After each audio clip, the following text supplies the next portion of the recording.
Hello guys, magandang araw sa inyong lahat. Ngayon magluluto tayo ng cheesy macaroni salad.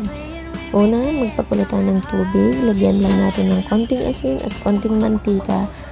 Saka natin ilagay yung mga macaroni pasta para hindi sila magdikit-dikit. Ayan, halo-halo lang natin siya guys.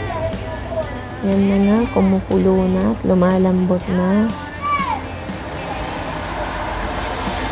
Pag malambot na guys, pwede na nating hanguin ito. Ayan.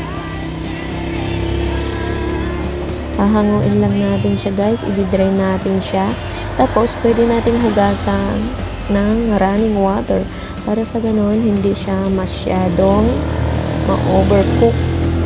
Ayan nga. At hinugasan na nga natin. Ayan guys, at i-drain naman natin ang nata de coco. Ayan, lagyan na natin yung mga mixed fruits. At yung i-drainin natin na nata de coco. Maglagay din tayo guys ng Nestle cream.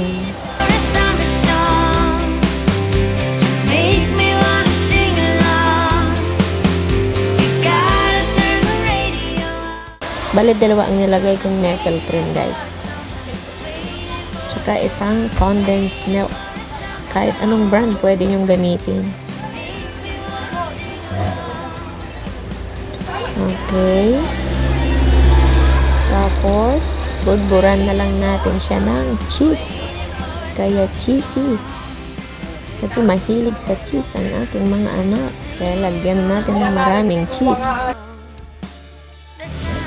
At ayan nga guys, haluin lang natin siya para ma-mix lahat ng ingredients. Diba? Itsura pa lang, tatakam-takam na. Yan, haluin pa natin sa ilalim. Ayan na nga siya guys. Ayun. Tapos, ilalagay. Pag nahalo na natin guys, lalagyan na natin sa kanyang lagayan. Ayan na. Diba? Colorful. Pwede rin kayo maglagay ng kahit ano pang ingredients na gusto nyo guys. Wala lang kasing available sa amin na raisins kasi pwede nyong lagyan to ng raisins. Kaya nakain na ng anak ko yung raisins na binili namin. Kaya wala na. So, pag ganito lang guys, yung mga available lang na ingredients sa inyo, kakagawa na kayo ng masarap na macaroni salad. Diba? Tapos, lagyan na lang natin siya ng toppings sa ibabaw. Ayan, mixed fruits, yung tinira ko kanina.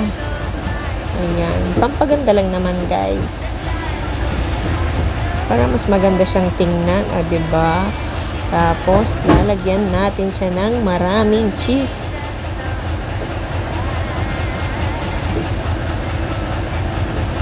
Ayan na nga.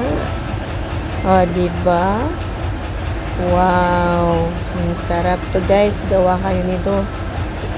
Maraming salamat guys. Kung nagustuhan nyo ang video ito, please like and share. Thank you.